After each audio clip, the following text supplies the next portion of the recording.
Welcome, everybody, to the latest edition of the Bullpen with Adam the Bull, brought to you by Bet Rivers. And we have the Bet Rivers football squares going on right now. Players who place the same game qualifying parlay of at least $10 on eligible NFL or NCAA football games will receive one standard entry into a weekly squares game. Winning standard squares will be awarded a prize of a $20 bonus bet. See the app and website for more details. You see her on the screen there. My guest every other week, Mary Kay Cabot, Cleveland.com. Hi, Mary Kay. How are you today? I'm doing great. How you doing, Bull? I'm fantastic. Vacation right around the corner. I'm actually taking a vacation, Mary Kay, during the season for the first time, like ever, because I'm having surgery in February. So I'm like, I'm going away for a week during the season. So right after the week between the Browns bye and the Jets game, I'm going to St. Martin. I'm very excited. Have you been there? I feel like you're much more of a traveler than I am. I don't know if that's true, but have you been there? I have not been to St. Martin. I would love to go to St. Martin sometime. Yeah. I've been in that area. Yeah. I've been to St. Thomas, but I have not been to St. Martin. All right, well, I'll have to report on it for you. Tell you. Did you like St. Thomas? Yes, I loved it. Yeah. Absolutely loved it. Everybody loves all those countries down there, all those islands. Yes. It's always positive. All right, the opposite of positive is what's going on with the Browns, although they did win last week, so I shouldn't say that. That was a positive. At least, sometimes it feels like it can't get any worse, but I guess it could get worse, Mary Kay, because it could be the Dolphins, because they're in worse shape than the Browns are. What a disaster for them. They really are. And when you look back at the Browns, first part of the Browns schedule, they played some really tough football teams. Sure. I've been looking at the New England Patriots schedule, and they've played a lot of duds. They've played a number of teams that have won 0 games, 1 game, 2 games. And you look at the Browns, they played obviously the Lions, the Ravens when they were healthy, the Vikings, the Packers. So they've had a really, really tough schedule. And many, many of those games were on the road. They had a really, really grueling road schedule in the early going. So they hit their rough patch early, and it seemed like all was lost. But now if you look ahead to the next 4 or 5 weeks, there are some very, very winnable games on this schedule. Not saying that they can salvage the season, but at least there is a chance if they can stack a few wins. Yeah, no doubt about it. I mean, you have the Jets coming up after the bye, the Raiders, the Titans. This game would be an upset. You were right. The Patriots have not beaten a lot of good teams, but they still won 3 in a row on the road, including a win over Buffalo. And they're a touchdown favorite in this game, and they probably deserve to be. But this is not – like the Patriots are good, but they're not – they're maybe not as good as their record. I think it feels like it's the case. This, I get why the Patriots are favored, but the Browns got a shot. And if they did somehow win this game, we would kind of start looking at them a little differently, take them a little more seriously, I think, if they won this game. Absolutely. Think? Yes, yeah. I agree with you 100% because of what's going on in the AFC North. And, of course, now we see the wisdom in why Mike Tomlin was so upset about Joe Flacco going to the Bengals, because he knew what was going to happen if that happened. And it went just as he feared that it might. Yeah. Because it kind of leveled the playing field a little bit in the AFC North. So if the Browns can go out and win this game, then I think there is a clear path towards actually clawing their way back into the hunt a little bit and stacking a few wins. They've just been through the gauntlet of teams and road trips and all of that. And now they've got a chance to make a little hay. I know Joe Flacco wasn't good here, and I don't kill the Browns for making that trade. I understand why people are upset after the way he played. I don't kill him for that. However, I wonder, do you think, it seems like Kevin Stefanski and Andrew Berry are often on the same page. Do you think they were in that circumstance? I do, and the reason why I do feel that way is because Joe Flacco wasn't going to play here anymore. Right. If Joe Flacco were somehow going to contribute to this football team in a meaningful way going forward, then maybe you don't want to make that trade. But this was a situation where they already had a couple of veteran mentors in the quarterback room in Deshaun Watson and Bailey Zappi. They don't need 3 veterans hanging around the quarterback room telling Dylan Gabriel and Shedeur Sanders what to do. They didn't need another guy just kind of hanging around. Yeah. And I think more so than anything, well, there were probably a number of reasons why they did it, but I think they kind of wanted to let Joe go somewhere where he could revive his career and have an opportunity to keep it going for a while. He's given a lot of great service to this football team. They have a wonderful relationship with him. And the only way they were going to make that trade, I've written this many times. Yeah. The only way they were going to make that trade is if they knew he was going to start. And that's what they did. Yeah. All right. I get it. You mentioned Deshaun Watson there. What kind of, how much interaction is he having with Shedeur Sanders and Dylan Gabriel? A ton. He's with them every single day. He's with them in every single meeting. He's with them in that quarterback room 24/7. Now, he's not out on the field when we are out there. So we're not seeing that. But he spends a ton of time with those guys. And Tommy Rees even, kind of called him out a little bit for how much he's helping Dylan understand and get that game plan ready to go and do the installation. So these guys have been around. They know how to prepare. And Deshaun Watson has played a lot of winning football in his day, even though it didn't happen here in Cleveland. He is a 3-time Pro Bowler. He knows what he's looking at. He knows how to play at a very high level, and he's really helped those guys a lot. Yeah, that's a little surprising to me. I give him credit for that, though, that he, even though he may never play again, or at least never play here. Or I can't remember if I've asked you this before. Do you think there's a chance he's going to play at some point? I really don't think so that he's going to play this year, because I think I suspect that they're going to let Dylan play as long as they can get away with having him play. If he can start scoring some points, I wrote this as a column yesterday. He's got to get some points on the board. Yes. Or they're going to turn it over to Shedeur Sanders or somebody. If they don't feel Shedeur is ready, which I think they will feel Shedeur is ready at that moment, somebody else is going to get a shot. But I don't think it's going to be Deshaun. I think they're going to go Dylan as long as they possibly can, and then they're going to go over to Shedeur. And if Shedeur can't cut it, then maybe they would go back to Dylan. This is about seeing what these two guys can do for the rest of the season. And in the event that they needed to pull the emergency red lever, then I think we go to Bailey Zappi after that. So I don't really think that they're going to play Deshaun Watson this season. Yeah, that makes a lot of sense. We were saying yesterday, I thought, if Dylan Gabriel can't get them going maybe this week and then against the Jets, who are as bad as the Dolphins, at that point maybe you'd make a switch, but who knows.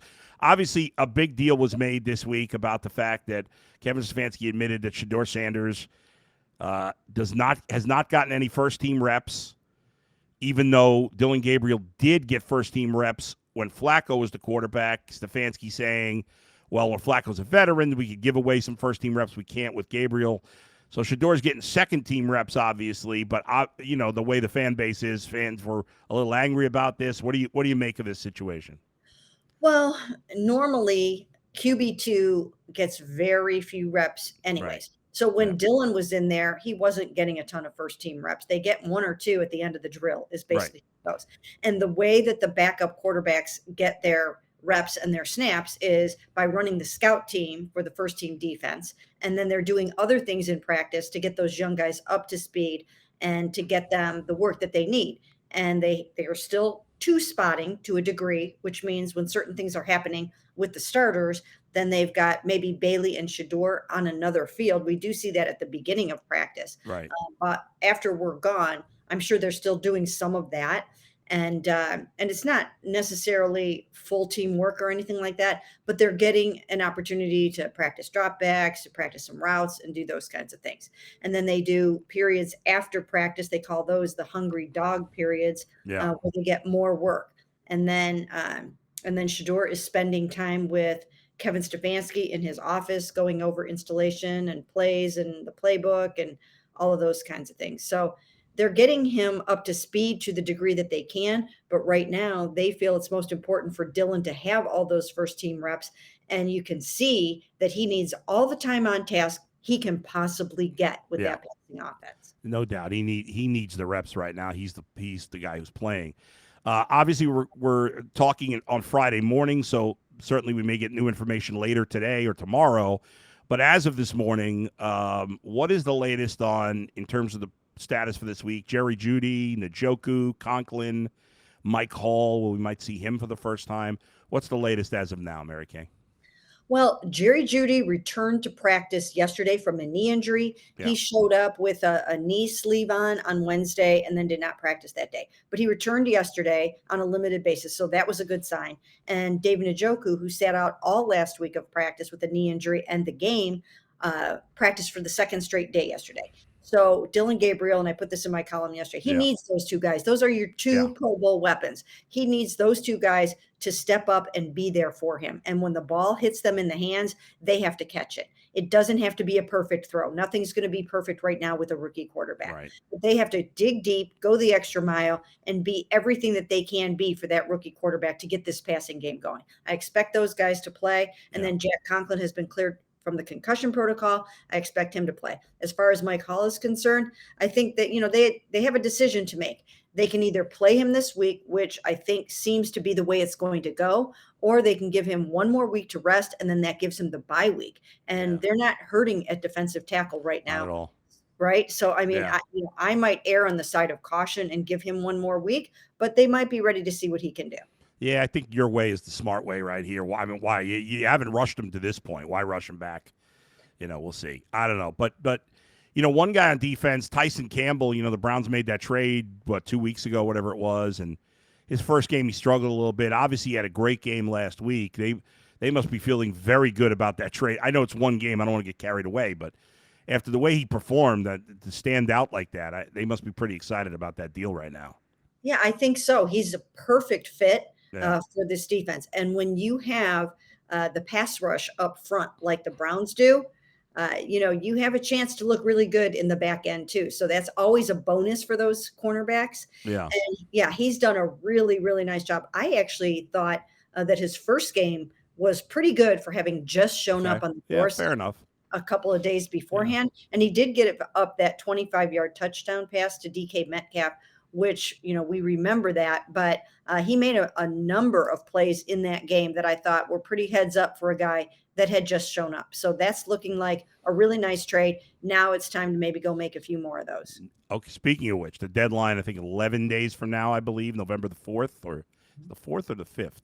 4th. The 4th. Okay. So how big a factor is the result of this game in what the Browns might do? I'm sure it could possibly alter their philosophy a little bit heading into that trade deadline, but I don't think it will shake it up radically, because even if they lose this game, as we just mentioned before, there are still a number of winnable games on the schedule after that. And if you can get 3-4 more wins at some point and just kind of hang around a little bit until the end, then anything can happen in this crazy AFC North. We don't know where this thing is going. You just kind of want to hang around. So I don't think it will alter it drastically. But certainly if they lose this game, maybe they will decide, if someone calls and wants one of their better players who they might not be a part of their future, then they will listen, because that's what they do.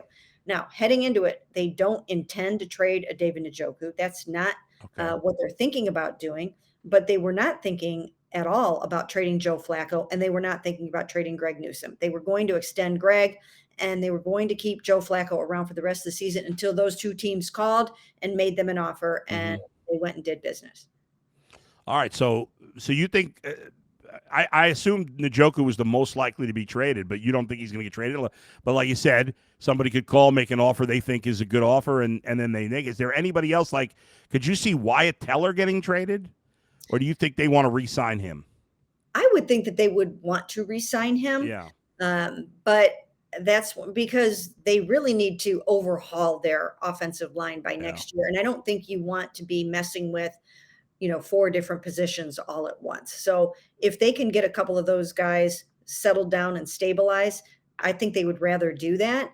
But I suppose he falls into that category of that they would listen. They're going to listen on anybody. Sure. And they are in retooling, restocking mode for sure. Yeah. So again, they're not going into it deciding that they want to move a Wyatt or a David Njoku. But if someone calls on some of these guys, they will be open-minded about those things. All right, Mary Kay, let's wrap it up with your prediction for Sunday's game. Oh, I'm having a hard time with this one. I'm having a really hard time with this one, because I do believe that the Patriots offense has not seen a defense quite like this. When I look at Drake May's numbers, 12 touchdowns, 2 interceptions, the highest completion percentage in the NFL. Those are daunting numbers, but he has not faced an interior and exterior pass rush like this, the blitzing like this. So I think the Browns defense can really make him feel his youth a little bit and his inexperience in this game. Yeah. By the same token, I don't trust the Browns offense yet. I just don't trust the passing game. You still have to score some points to win a football game, and it's really hard to win on the road. And Mike Vrabel is going to have certain things planned for these guys. So I'm still going with the Patriots in this game, and I would probably go with the score of maybe 24-18, something like that. Yeah, I think I'm in the similar ballpark to you. All right, Mary Kay, thank you so much for joining me. Appreciate the time, folks, and thank all of you for joining me in the bullpen with Adam the Bull. We'll talk to you next time. Brought to you by Bet Rivers. Thanks to Z and Max for producing. And join me after the game on Sunday for the post game. And if you haven't done so already, please hit the subscribe button. We'll talk to you next time.